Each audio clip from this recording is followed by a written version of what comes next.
that the sun shines down its power to all the world and makes the wind blow strong as it will. I wonder how gentle rains can fall upon the land, so lovely earth can stay lovely still.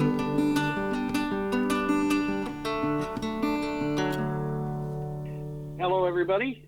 Welcome to the 369th edition of Energy Week with George Harvey, the not particularly amazing me, and the amazing Tom Fennell.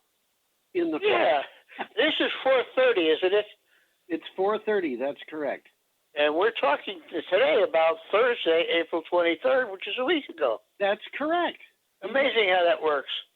Well, the Energy Week is made up from entries from my blog, geoharvey.com, geoharvey.com. And if you want to read some of these articles, you can go to that and click on the date, which we will try to keep you updated on, or you can go to the file that's attached to the show when it's uploaded at BCTV and YouTube, or you can go to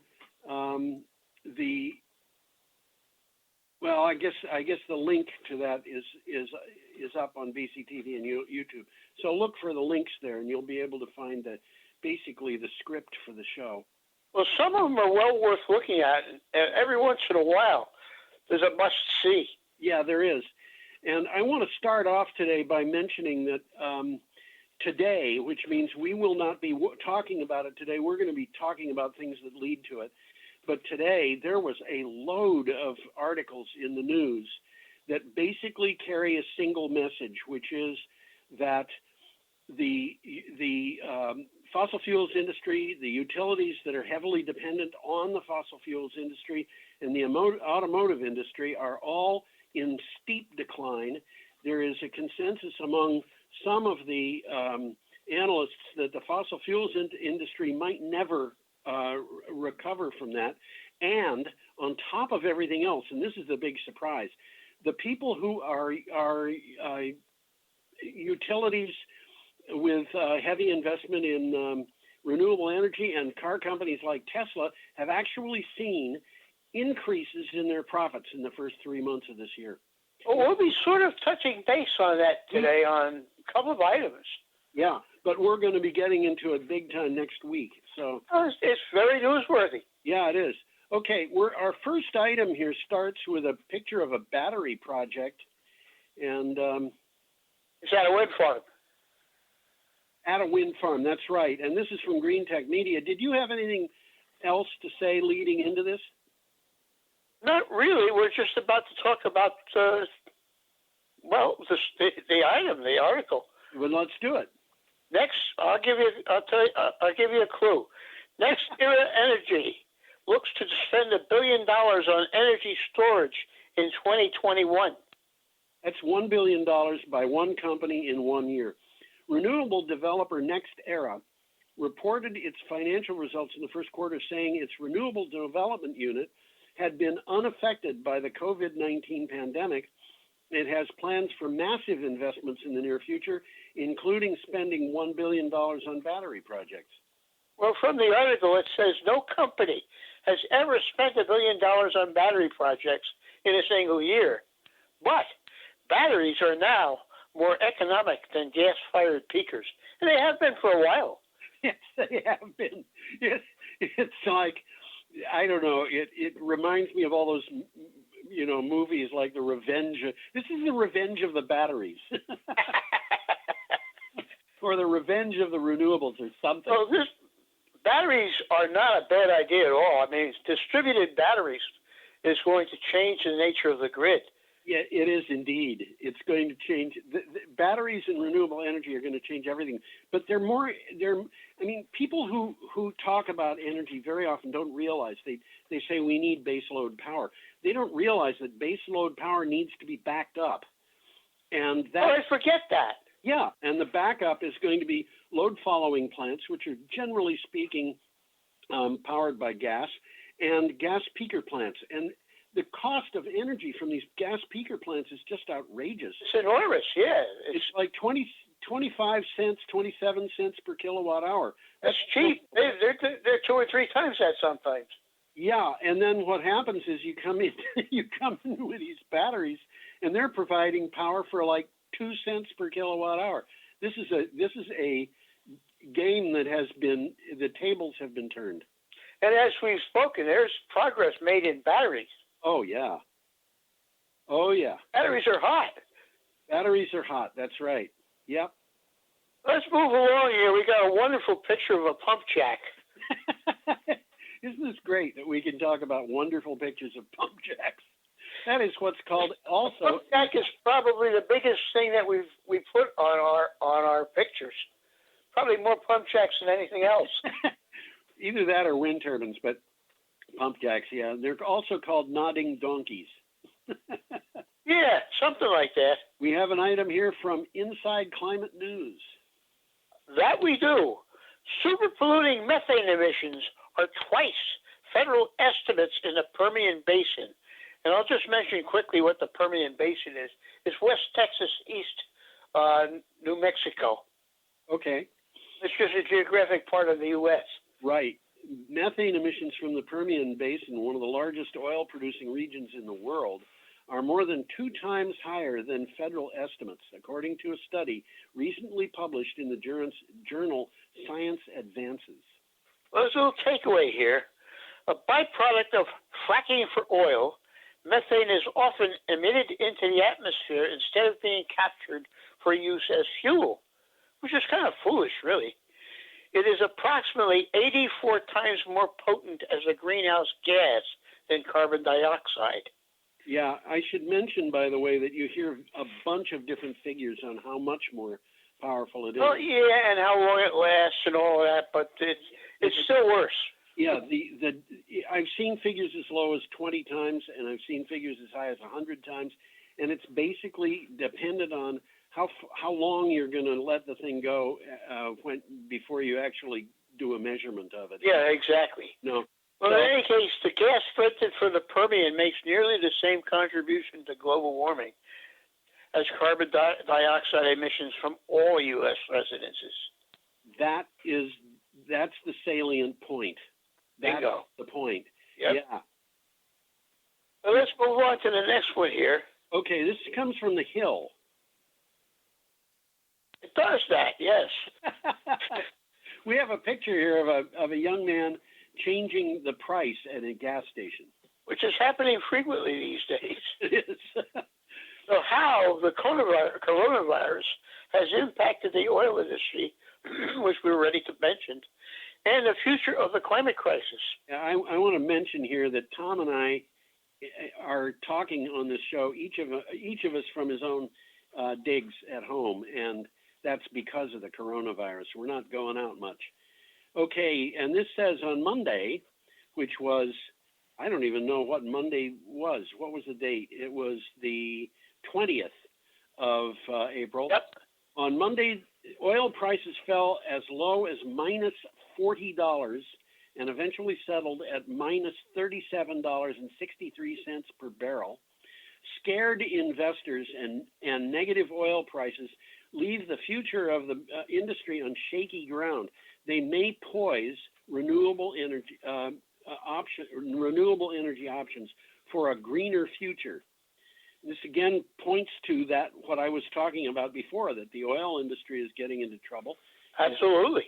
Yeah, and I think we one of the things that I've noticed here is that nobody seems to be celebrating this. I mean, the companies that are dependent on oil, which are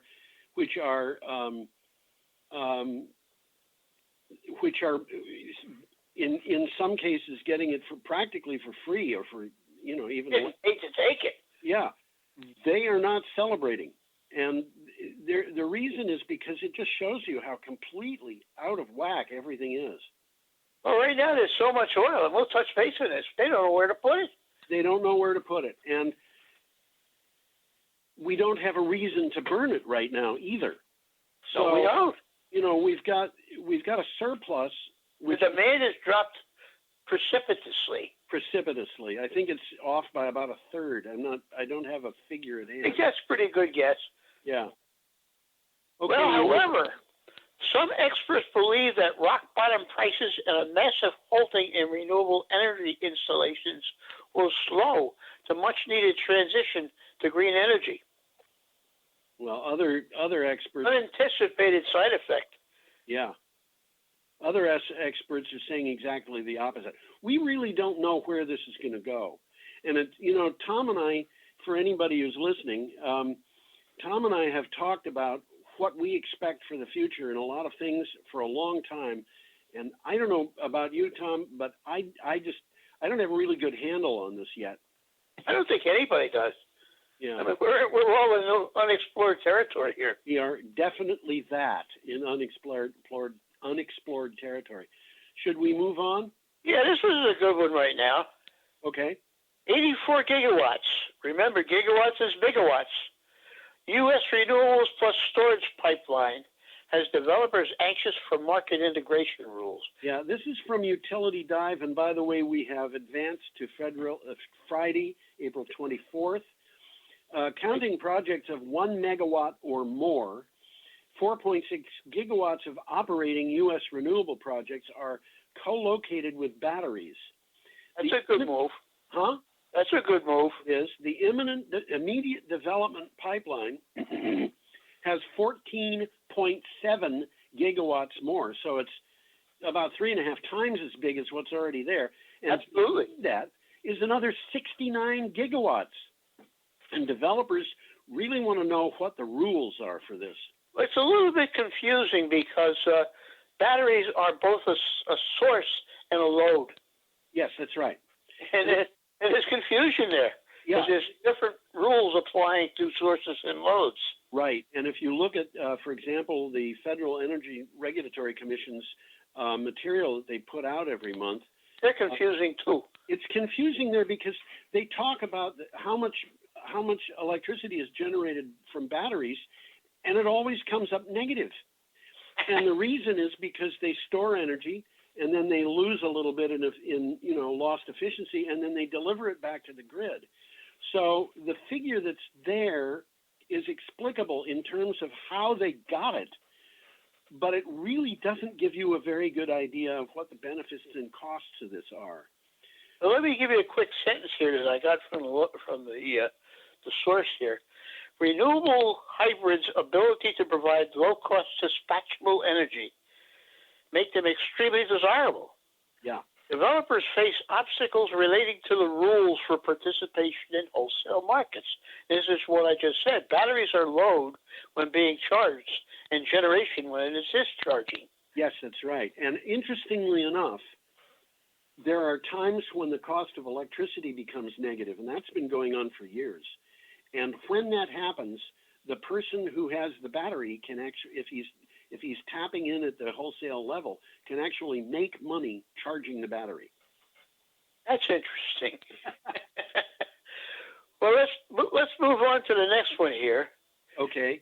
JBIC, which you will tell us shortly what it stands for. Yeah. It becomes the third Japanese bank in a month to signal a move away from coal. Yeah. You know what? I don't think we mentioned that previous picture was a wind turbine. I don't think we did, and there's solar panels there too. Yeah, and poor Brian, who has to sort these pictures out with the text, is going to have to rewind to get it in. Okay, we have a picture now of polluting power plant. Yeah, it looks like it's probably a coal burning power plant. Oh, definitely. And you read the title from this already? JBIC? I did. The governor of the Japan Bank for International Cooperation. That's JBIC. That's it.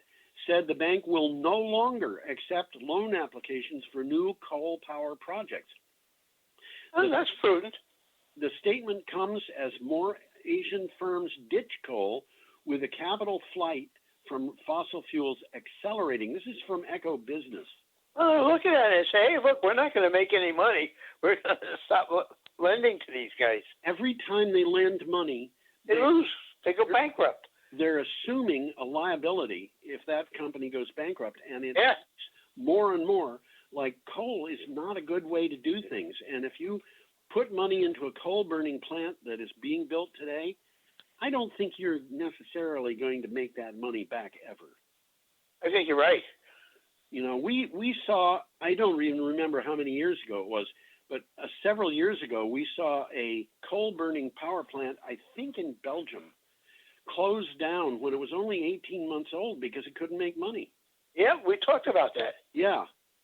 So that is, it's a bad bet for the banks, and they've got, you know, social reasons, moral reasons. There's a quick takeaway here. Yeah. Government-run JBIC is the third Japanese financial institution to shift away from coal. Yeah. So this is a trend. This is definitely a trend. Major Japanese lenders have been the biggest coal financiers traditionally, globally. Yes. In the last 5 years since the Paris Accord was signed, they have poured $282 billion into fossil fuels. Well, that's changing, guys. It's changing, and, you know, I think they may be losing money on some of that, too. I think you're right. Yeah. Okay, should we go on? Yeah, we got a really nice picture here. Yes, a picture of wind turbines. But it's a nice sunset or sunrise picture. Yeah. Okay. Well, Ofgem backs Shetland subsea power cable prices. Ofgem backs Shetland subsea power cable plans, and Ofgem is the UK's independent service system operator. Yeah, and the Shetland Islands are pretty far north of Scotland. Yeah, they're to the north of Scotland, offshore. Way offshore. Energy regulator Ofgem, I don't know how they pronounce that. You said Ofgem, you might be right. Approved plans for a subsea power cable which would take energy from Shetland to the Scottish mainland.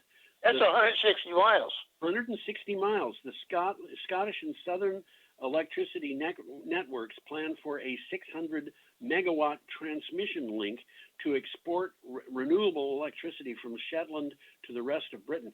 I noted on this thing when I put it on the website that it was 160 miles. I don't think that was actually in the.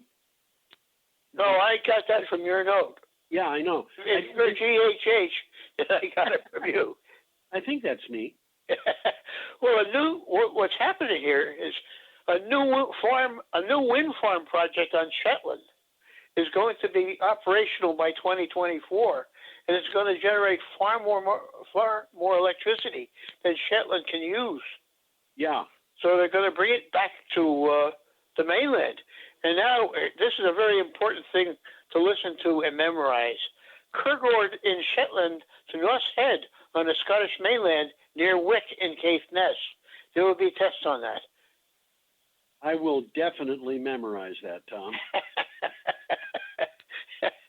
But you know, it's a sign of the times. They've got the land, so they decided to put up a wind farm. Yep. And they got more power they can use. So hey, guess what, guys? Let's sell the power. Yes, that's right. And all they have to do is put in 160 miles submarine cable. Which used to be significant. Now it's a drop in the bucket. They're putting submarine cables in all over the place.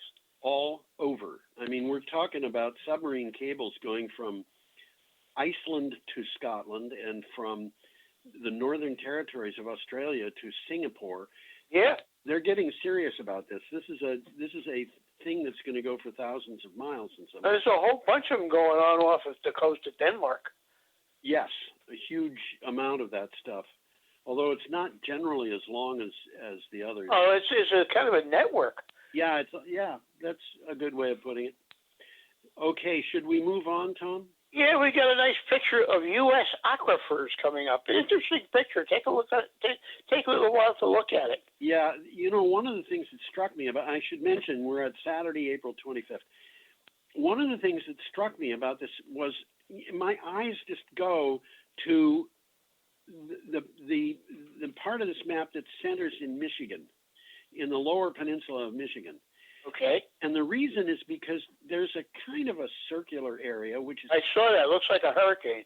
Surrounded by an aquifer, which is surrounded by another circular area that is surrounded by a second aquifer, which is surrounded by another circular area, which goes through the lakes there, and this is surrounded by another aquifer that goes through. It looks like it might go through Canada, but it certainly goes through northern Michigan, Wisconsin, and I thought that's weird. And then I noticed there are actually other places in this map where you have an aquifer surrounded by another aquifer. Surrounded by another one. Yes, we do. And There's several. There's several of them. Yeah. Anyway, this particular item comes from Clean Technica. It does that, and it says, and I quote, U.S. Supreme Court decides Clean Water Act applies to groundwater. This is significant. It is very significant, and it's coming from a Supreme Court that people have expected to rule in favor of industry and polluters, and they didn't do it in this case. In this case. This week, the Supreme Court made a ruling on a case that involved the activities of a wastewater treatment plant on the Hawaiian island of Maui. Wastewater was being pumped underground, but it was subsequently getting into the ocean, and the ruling says that that is not permissible. Well, these guys are just trying to get rid of their waste. Yeah. And of course, they're saying, it just goes into the ground. And the Corps of Engineers are saying, no, guys, it affects anything, whether you can see it or not. Yeah, and the original point of the Clean Water Act was to prevent people from dumping water directly into streams and rivers and the ocean. And now they're saying you can't do it indirectly. Yeah, you can't do it indirectly. You can measure the pollution in the ocean where this water is seeping through the land. Therefore, you can't pump it into the land. That makes sense. It does. A lot of people who are watching this might be young enough that they have no idea what things were like before the Clean Water Act was passed. And my recollection is you couldn't even look at the Connecticut River. Yeah, the Ashwillet River had soap suds on it because the laundromats were just dumping their wastewater into the river, and it was soapy. And there were, what was it, in Pittsburgh, they had fires, and also Saginaw Bay. They would have the water. The river going on fire. The river or the lake would catch on fire because of all the pollution that was floating on the top of it. But you certainly couldn't swim in the Connecticut River. No, you couldn't. And Lake Erie, they said, was dead and would take 2,000 years to recover. And I recall that fairly quickly, like 5 years, they discovered that was wrong. It actually recovered very quickly. And the Hudson River was supposedly... That was terrible, too. It was supposedly dead. And after the Clean Water Act, fishermen started fishing in the river again, and they put out nets, and the nets were being broken, and they didn't know how. And then they found out it was sturgeon. I was just going to say, it was probably sturgeon. They're pretty big. They're pretty big, but they thought the sturgeon were extinct in the Hudson Valley. Yeah, that's correct. They had just gone farther upstream. So anyway, you want to go on? Yeah, we got a nice picture of an airplane. Airplane from By Aerospace and an article from Clean Technica. Now, we've talked about this several times, and I never thought I'd ever see an electric airplane. Well, what do you got for a title? Electric air taxi service set to launch in California by 2021. Quantum Air announced plans to launch what is called the world's first, an air taxi service using a fleet of 26 all-electric flying taxis to shuttle passengers between major points in the greater Los Angeles area. Quantum says that its air taxi flights will be surprisingly affordable. Well, this isn't for everywhere. This has to be a place where they've got a lot of concentration of traffic, like California, right, like Chicago, like New York. Ain't going to happen in Vermont. Not very soon, I would I would say. When we get our Brattleboro airport. Well, there's one in Keene. Yeah, there is one in Keene. I think there was one in Brattleboro not all that long ago. I might be wrong about that. I don't remember one, but there could have been. Where's the next one? Up by Springfield, isn't it? I don't know. Yeah, there's a little one up there. Yeah. Well, there's a quick takeaway here. Okay. These air taxi trips will replace hours-long car rides on LA's notoriously bad traffic. With, and they quote this blissfully short flights that last just a few minutes. Yes. So they got a market here. They definitely have a market. There's no question about that. So Quantum will be utilizing conventional fixed-wing aircraft powered by lightweight, high-torque electric motors, which take off and land on conventional runways. You know, last week we were talking about electric motors that were 15 inches across and 4 inches thick. And it were like 1,500 horsepower. This isn't even anything like that, but yes. And it's going to open up more like this. An electric motor of that size could power an airplane that would be significantly larger than this one. That's what's going to happen, I think. I think, yeah, and that comes about because of a change in technology. We've got super magnets now. So yeah, that's what's going on, really.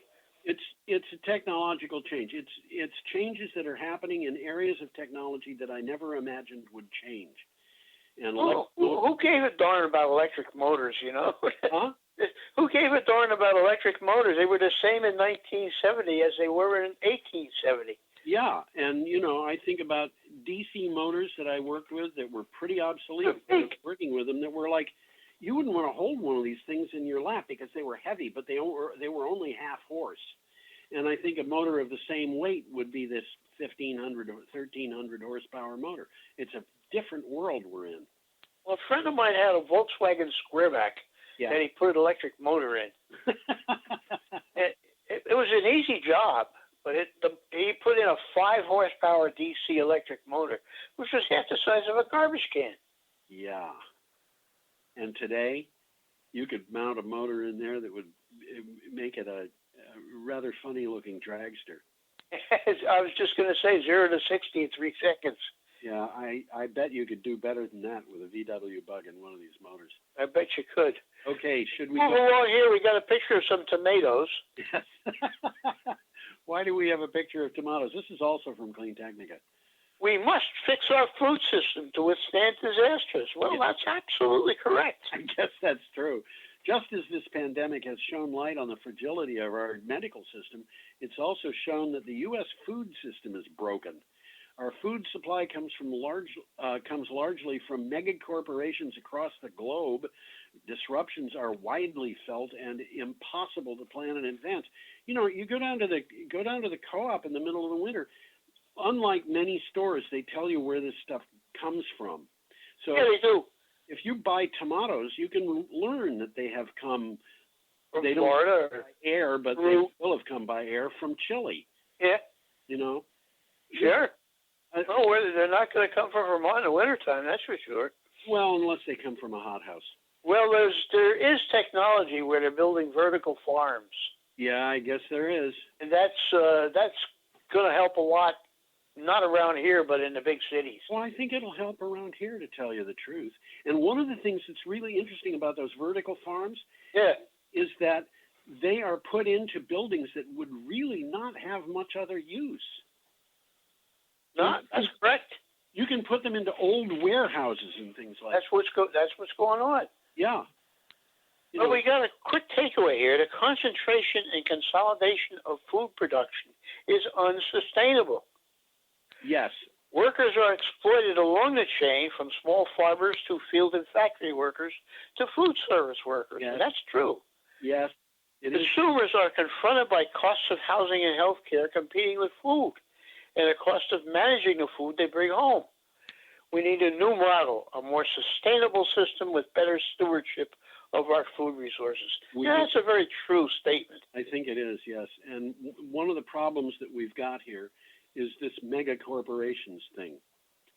And well, that's the way American industry has developed. You know what it reminds me of? A friend of mine many years ago was talking about schools in the United States, and he said the American school system was designed at a time when the country was enamored of the factory system. And that's why we treat children as though they were components to be turned out in a factory. And that's an interesting observation, isn't it? And I think this thing of mega corporations, the mega corporations have got an approach to business that is, all corporations in this country have to follow business plans that are stated in the corporate papers. And their business plans say we are interested in making money. That's it, period. And they may say how they're going to make money, but they don't say what damage they're going to do collaterally in the process. Isn't there a new form of corporation that's coming up that's socially responsible? We have B Corps in What I'm talking about, yep. and other places in the nation. I think Vermont was the first state to have a B Corp, which is a benefit corporation. And the people who own the company are allowed to make money, but they have to file papers that say what benefit they're doing, what effects they're having, and things like that on the people who are involved. And that includes the customers, but it also includes the employees and their neighbors. So that's good trend. Yep. So should we move on now? Yeah, we got a nice picture of a tanker here. Yeah, actually another tanker in the background. We're up to Sunday, April 26th, and we have an item from ABC News, which is the Australian broadcast company, I believe. I think it is, yes, not American broadcast. Oh, this is not America. This is Australia. Well, it starts off giving you a clue. Australian government's $94 million crude oil purchase offers a simple economics lesson. And by the way, I should mention that this $94 million is 94 million Australian dollars. And an Australian dollar, as I recall, is about 75 cents U.S. Yeah, they're smaller. They're less than ours, right? Yeah. So this would be probably $70 million. Something like that. It's still significant. It's still significant, yes. Interesting picture there of the tanker. You notice something about it? I noticed there's something funny about the bow. Well, the tanker's empty. Well, yeah, I noticed that too. You can tell that pretty easily by the orange. The orange, which is the part of it that was painted to be underwater for a long, long time. Also, you see there that part of the rudder is out of the water. Well, the picture that I've got on my screen, I can't see that, but that's. Oh, okay. I just modified the picture so I could get it in my notes. Okay. So in any case, it says the Australian government's $94 million crude oil purchase offers, I said this already. You did. Simple economics lesson. Last week, Australia took advantage of record low oil prices to buy crude oil it needed to maintain a fuel stockpile. This illustrates the difference between energy that must be stocked, such as oil, and energy that just flows naturally, such as renewables. That's interesting. We'll talk to you about that again further on. Yeah. But they bought this oil from the United States. Yeah, but they don't have any. Oil will have to be physically stored somewhere, and Australia doesn't have the capacity to store it. Yeah. It's going to have to stay in the United States with the storage space being leased. Yes. It sounds kind of crazy. The drop-off in demand has been so significant, the global oil industry is struggling to cope with its growing stockpile of unwanted oil and its limited storage capacity. That's why prices have plummeted. I was about to say. That's why they went negative. Exactly. We've talked about it before. We're going to talk about it again. Sure are. It's newsworthy. Okay.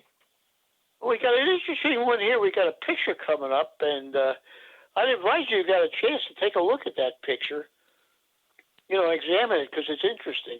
But they're turning PET into electrodes. That PET is a certain kind of plastic. Yeah, and this picture, by the way, is it's almost circular. It doesn't go all the way around, but it starts in the upper left-hand corner and it goes clockwise to the lower left-hand corner. In a circle. It's a process that's being illustrated here. Bing, bing, bing, bing, bing. That's right. So, what do you? This is from Clean Technica. What do you have for a title? New research turns old soda bottles into battery electrodes in a microwave. This is crazy. Researchers at Purdue University have devised a way to use microwaves to convert plastic waste into battery electrode material. The process applies to PET, PET, which is polyethylene terephthalate, the most commonly used plastic for single-use water and soda bottles. Well, this is the same plastic that they use to make, they call Mylar. Okay. It's just in a different form, but it's the same plastic. I didn't know that. This, one of the things, Tom, that I thought about when I read this article is, they're talking about a way to use plastic refuse, and oh yeah, absolutely. But the amount of plastic they're going to use here is not going to make any dent in the amount of waste we've got. Unfortunately. Yeah.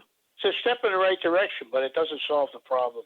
It doesn't even come close to solving the problem of plastic, but it does do one thing which is kind of nice, and that is it gives them a source material that doesn't have to be mined, and it doesn't have to be, it's actually kind of free for the taking, literally. They'll almost pay you to take it away. They would pay you to take it away. Well, the researchers used ultra-fast microwave irradiation to convert these PET flakes into disodium terephthalate in around 2 minutes using typical household microwave setup. This is not rocket science. No, this is not. And I was confused, and I couldn't figure it out reading the article.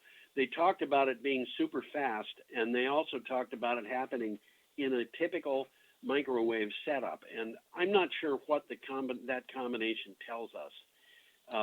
Is the typical microwave setup that you have in your kitchen super fast, according to their definition, or are they using a setup that looks like that, but has a difference that the microwave is faster? I don't know. I think it would have to look like that, but it would be set up differently. Yeah. Yeah. I mean, they gotta feed that stuff into this microwave oven, and yes. We figure they do it, through pipes and stuff like that, rather than through an open door. I don't know. I don't know either. You can't really tell from the picture. No, you can't tell from the picture, and obviously, I would think that if they're going to do this, if they're going to convert this into an industrial scale operation, they'd probably have to do it the way you just described, by feeding it in through. Yeah, it would have to be automated. It would have to be automated. It's interesting though, because people are thinking outside of the box to do stuff like this. Yes, they are, and there may be other uses for the kind of process that they're going for here. There's so much going on with carbon. We have graphenes and different. We've discovered different new forms of carbon. Oh yeah. In the last few years, that really kind of boggle the mind. They have buckyballs and all kinds of stuff. It's so different from what we think of as carbon. That's right. Graphene is one of the best conductors of heat and electricity we know. And we've only known about graphene for 10 years? Something like that. I was surprised when I first heard about graphene. I wanted to learn about it. And I was surprised to learn at that time that one of the best conductors of heat in the world is diamonds. That's interesting. Isn't it? Diamonds conduct heat better than copper. They conduct heat better than silver. This is really kind of amazing. But, what they're doing with this, it's hard to guess where this thing of basically creating carbon in a microwave from plastic. It's hard to imagine where that's going to go. I think they're opening up new doors. I think they are. Okay, our next item is from Utility Dive, and it has a picture of lightning. It is that. Very interesting picture of lightning. Yeah. As extreme weather spurs billions in utility resilience spending, regulators struggle to value investments.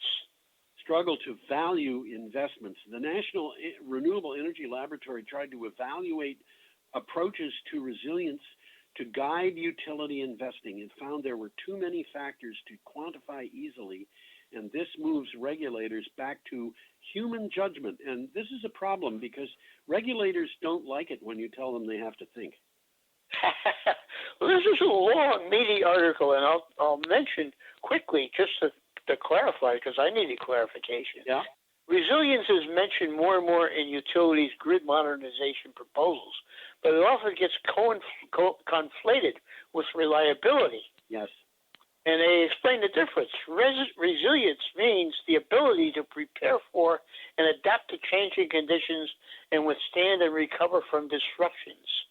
So this is what researchers are working on a value of resilience metric. Right. Reliability is maintaining the delivery of electric power where there is uncertainty in operating conditions. So this is how well the utilities are keeping the lights on. Yes. And I want to mention here, when you're talking about resilience, you're talking about an ability to continue, with your life, even when something very unexpected happens. Well, reliability is about preventing disruptions that are more common, local, and smaller, and resilience addresses high-impact events that can be geographically and temporally widespread. That's from the article. Worldwide, for example, this coronavirus thing is a worldwide problem. It certainly is. Yeah. So the article says that resilience investments are urgently needed. Yes, but it doesn't tell you anything about what they are, except that you have to think. Yeah, that's exactly what it's telling you. You have to think about it. Okay, should we move on? Yeah, let's move along here. We got a picture of a Starlink launch. Yeah, this is also from Clean Technica. What do you have for a title? Starlink, private beta testing to begin in 3 months. Public beta testing to follow. Public beta testing is an interesting idea when you're talking about rocket ships. SpaceX has launched. That's Musk. Huh? That's Elon Musk. It is. It has launched 422 low Earth orbit Starlink satellites, with more coming in May and June. Private beta testing of the Starlink network will start within the next 3 months, and Elon Musk says SpaceX has permission to launch 12,000 satellites. Now, well, we've only totally launched since the beginning, about 7,000. Yeah, I was going to say this is more satellites than have ever been launched in the past. Absolutely. But these are small satellites, and they're only going about 300 miles up. Oh, only 300 miles up. Well, regular satellites go 20,000 miles. I know, and these things are not just going to an area that's fairly low. They are pretty small. Yes, they are. They really are small. I don't remember how many of them there are. Maybe you have it in your notes, but it seems to me that the 422 were launched in 6 launches or something like that. I don't have that in my notes, but it was something like that. That was a very small amount. Now, here's the question: why is this being mentioned in Energy Week? Well, it's because these things are bringing internet access through the sky, which means that if you happen to have a solar panel and a little bitty computer and that has a way of reading the material, you can get internet access when you don't have grid power. Anywhere. There are hundreds of millions of people who could be customers of this project who don't have any electricity right now.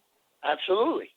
And it'll give Elon Musk a very good reason to supply them with a solar panel, a battery. I mean, that's what he sells. Yeah. And a little bitty computer. And you don't need much of a computer. I mean, the one I use to power this thing, I've actually had it on the show once or twice, but it's bigger than a credit card. Yeah. Okay, we should go on. That's called progress. We have an item here also we're getting a lot from Clean Technica this week.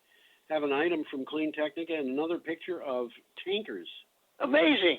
Well, the one we're looking at there is full. Yes. Actually, all of those are full.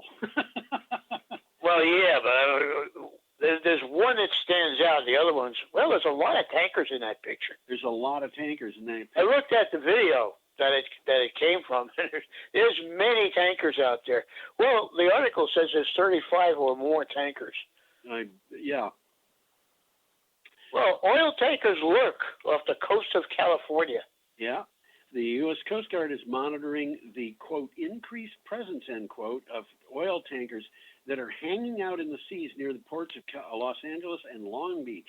With a collapse in demand for crude oil, these tankers are being used pretty much as floating storage units for barrels of oil. And I want to point out, it costs money to store oil in a place like Cushing, Oklahoma, in a tank that's designed to just be a stationary or oil storage. These things are designed to transport oil, and it is costing somebody a lot of money to have them. They're just sitting there. Yeah. So. Well, the more than 35 tankers carry more than 25 million barrels, which is enough oil to meet the needs of 25% of the Earth's consumption. Amazing. We should probably move on, Tom, unless you've got more on this. No, I think we should. We got a picture of a small hydro plant in New York. Looks like Townsend Dam. You know what it reminds me of is that dam in Hinsdale. Yeah. You know the dam in Hinsdale? Yeah. That dam it does, right in the Connecticut River. No, I'm not talking about the one in the Connecticut River. I'm talking about one that's in the Ashwillet River.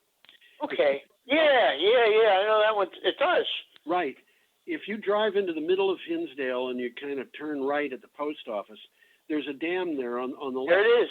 Looks a bit like this, and it's actually used as a power dam. Did you read the title? I don't think you did. I didn't. U.S. Renewables provide more electricity than coal in January and February. Seems like we've touched base on this elsewhere. Yeah. Like Germany. This is from Renewables now. And, I want to point out, a lot of coal is burned in January and February because it's cold. Yeah. And those coal plants are just going to keep going during those months. If they haven't made more electricity than renewables in the middle of the winter, I don't think there's much chance they're going to do it in the spring. I think you're right. Renewable energy sources produce 10.6% of electricity, 10.6% more electricity than coal during the first 2 months of 2020, and topped nuclear power in February, according to a Sunday campaign analysis of recently released data from the U.S. Energy Information Administration. Well, this Sunday campaign is a company. It's a nonprofit research and educational organization supporting the aggressive development of renewable energy.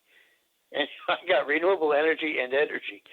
Yes, well, I think that may have been in the article. I think it was. Yeah. I think it was. But that's the Sunday campaign. It's Sunday. Yeah, 2 words. 2 words. Okay. It's interesting. We should move on. We've got about 12 minutes and 6 articles to do. And we got, 6 articles Tuesday. We're starting out coming up on Tuesday. April 28th, we have another article from Clean Technica. We got a picture of a North Dakota wetland. Yes, that's right. And by the way, this particular picture and some of the other pictures we use for Energy Week came from Wikimedia Commons.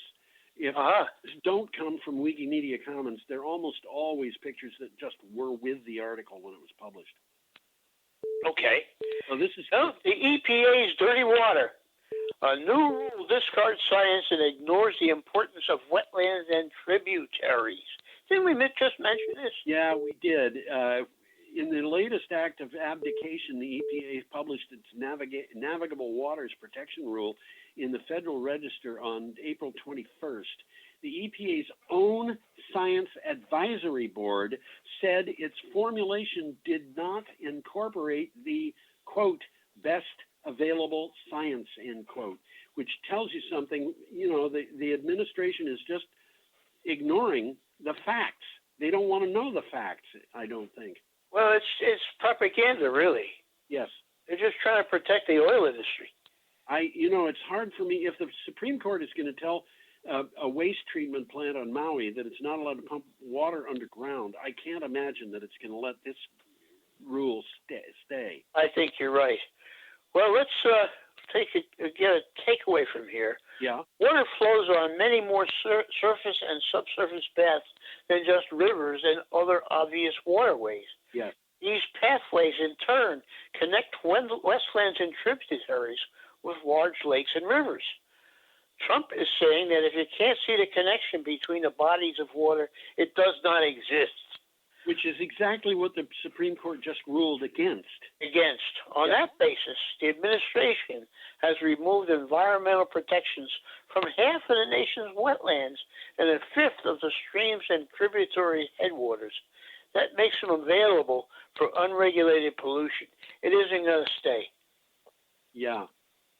I think the Supreme Court's going to get in there and say you can't do that. I suspect they will, yes. Okay, we've got an item here from NJ Spotlight and a picture of a solar farm. Pretty big solar farm. Yeah, it might be in New Jersey. It looks like it could be. It very well could be. Probably is. Yeah. Well, the NJ, which is New Jersey, goes to court to fight federal order on renewable energy sources. This is interesting. New Jersey appealed a federal order that would raise the cost of energy from renewables, saying the measure exceeds federal authority and would slow down the switch to clean energy. Advocacy groups in Delaware, Maryland, and the District of Columbia joined in the action. We've actually talked about this ruling before on a number of occasions. Doesn't make sense. Well, basically what they're saying is if the state is going to subsidize or incentivize renewable energy in any way, the federal government is going to make a ruling that as a source of energy has to bid on the market at a rate which is comparable to what would the same energy would cost from coal or natural gas. We can't count on the subsidies. Yeah. They're just saying we got to throw those subsidies. As far as we're concerned, we're throwing those subsidies out. They don't count. That's what they want to do. Now, what happens if you have a solar farm and you bid 4 cents per kilowatt hour because you know the natural gas plant is going to bid 4 cents per kilowatt hour, what happens to the extra money? Does that mean the wind farm can make a ton of money? I don't know. I don't know either. Okay. Do you have more on that? We have to keep. Well, FERC's plan is just another form of subsidy to the fossil fuel industry. Right, and one of the FERC commissioners said this is exceeding the authority of our commission. So these people are acting for political reasons and not because they want. Absolutely. Okay, you want to move on, Tom? Yeah, I think we should. Environmental. Picture of a nuclear plant in Connecticut. Yes, Millstone, and this is the Environmental Working Group. As pandemic rages, federal nuclear regulators put keeping reactors running ahead of public health and safety. How is the NRC responding to a coronavirus pandemic? Question. Well, the answer is by letting nuclear plants cut back workforces for social distancing, creating 84-hour work weeks, and by having NRC inspectors work from home. Doesn't make sense. Have you ever worked an 84-hour work week? I don't think I ever did, but they're allowing these to happen back to back. Yeah, and I have worked 84-hour work weeks, and I can tell you. That's 12 hours a day. It's not very efficient or observant after 84 hours of work. Well, that's exactly what they're saying. They're talking about 3 Mile Island. Yeah. Attributed to mechanical failure worsened by operator fatigue. Yeah. Okay, we have to go on, Tom. I think we do. We got a picture of Michael Moore here. Yep, we're at Wednesday, April 29th. It's kind of a controversial article here. Well, what do you have for a title? Michael Moore's latest film is riddled with errors, and millions are watching. Yeah. Planet of the Humans, produced by Michael Moore and Jeff Gibbs, is ostensibly about climate change, but Gibbs spends most of the so-called documentary railing against the problems of renewable energy and spinning out conspiracy theories. Now, Tom, I want to tell you, I have watched this movie twice. The first time I just watched it, and I was prepared to believe that it would be okay. The second time I took notes, and I found a major error or major problem with every single scene that had substance in it. Interesting. They just to give you an example, they showed a thing about the unveiling of the Chevy Volt. They just said it was the unveiling of the Volt. They didn't say a lot more about it than that, aside from the stuff that they wanted to say. They didn't say when it happened, for example, which was 2008. After that, they went to a place where there was a certain amount of renewable energy being produced from a solar farm that was nearby. Read that, yep. This was 2008 now. Yeah, and one of the things that they mentioned is that the solar panels at the solar farm are flexible. Okay. They also cost very little money compared to the amount that it would cost to get the good ones, which the guy who was talking about it said, and I have to say this was facetiously, about $1 million per square inch. It was a fairly large solar farm which powered 10 houses and operated at 8% efficiency, which is 40% of what you would expect to get out of good panels. And the panels were expected to last for 10 years before they'd have to be replaced.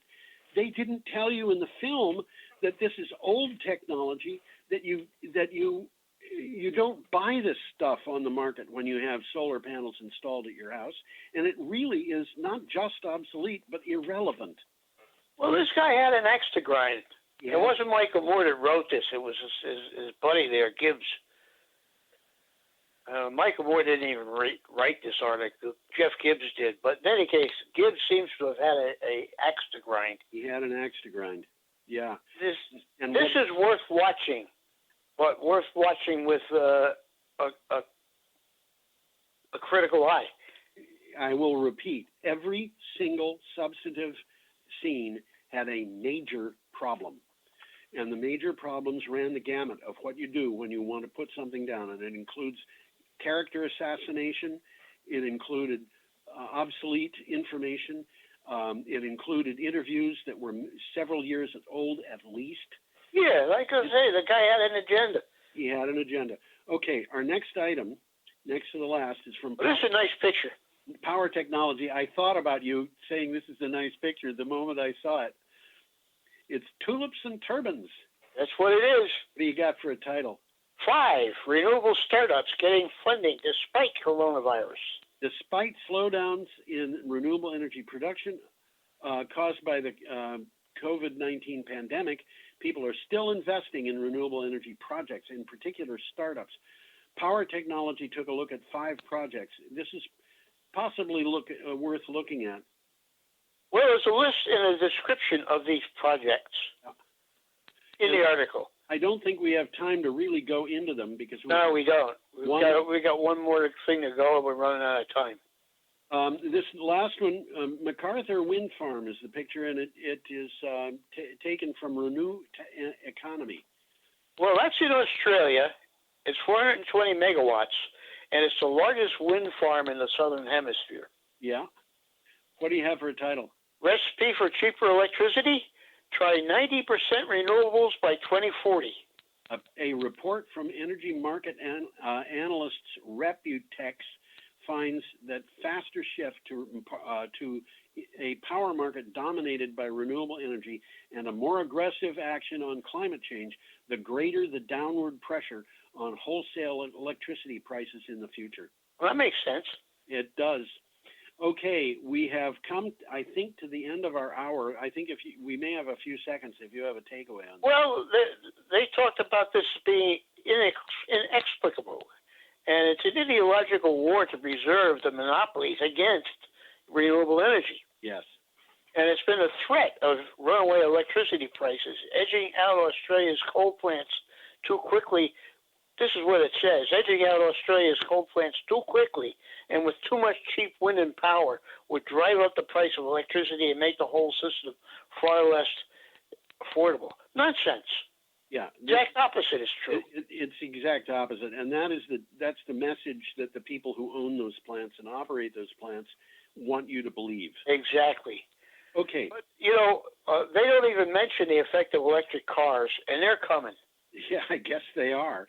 Well, Tesla had its sales go up in the first 3 months despite COVID-19. What does that tell you?